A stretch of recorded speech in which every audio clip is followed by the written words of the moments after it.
సర్వేభ్యో నమో నమః. పశువు పశువు అనే పదానికి నిర్వచనం నిరుక్తంలో పశ్యతీతి పశువు అన్నారు.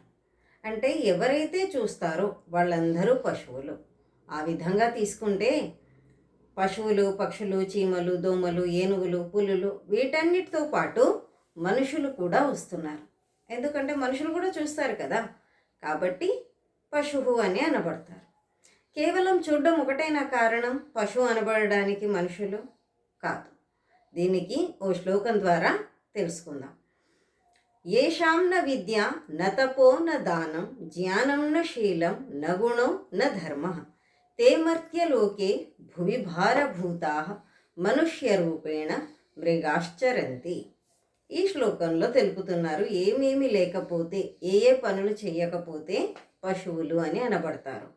అందులో మొదటిది ఏషాం న విద్య. ఎవరి దగ్గరైతే విద్య లేదో, అంటే మనమేంటి, ఎలా ఉండాలి, ఏం చదువుకోవాలి, ఏం నేర్చుకోవాలి, ఎలా మాట్లాడాలి, ఇవన్నీ కూడా విద్య ద్వారానే వస్తాయి. కాబట్టి ఎవరైతే సరి అయిన విద్యను నేర్చుకోరో వాళ్ళు కూడా పశువులనే అనబడతారు. నా తపహ, ఆ తర్వాత తపస్సు చేయని వాళ్ళు కూడా పశువులనే అనబడతారు. తపస్సు అంటే ఇక్కడ ఏ రకమైన తపస్సు?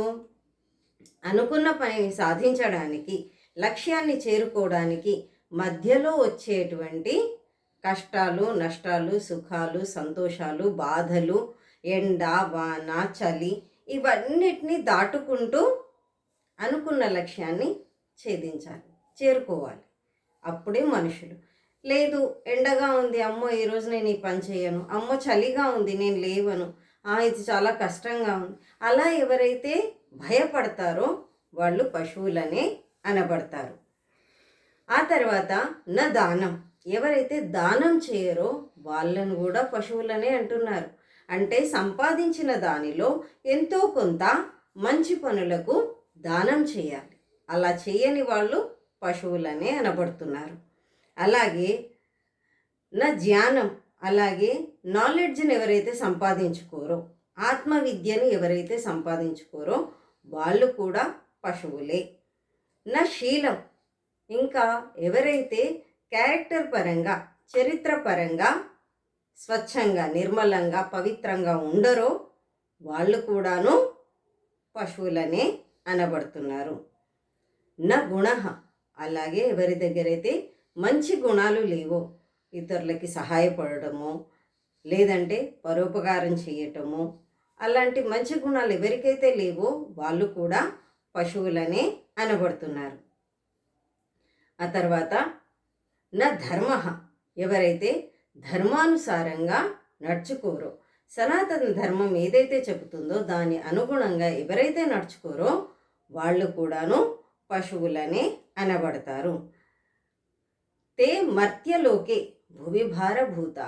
వాళ్ళు ఈ మర్త్యలోకం అంటే ఈ భూమి మీద భువి భారభూతా, భారంగా ఈ భూమికి బరువుగా ఉంటూ మనుష్య రూపేణ మృగాశ్చరంతి. అంటే మనిషి రూపంలో ఉంటారే తప్ప పశువుల్లాగానే వ్యవహరిస్తారు. అంటే ఈ పైన చెప్పిన గుణాలు ఏవి గనక లేకపోయినా, ఏ ఒక్కటి లేకపోయినా కూడాను వాళ్ళని పశువుల కిందే పరిగణిస్తున్నారు.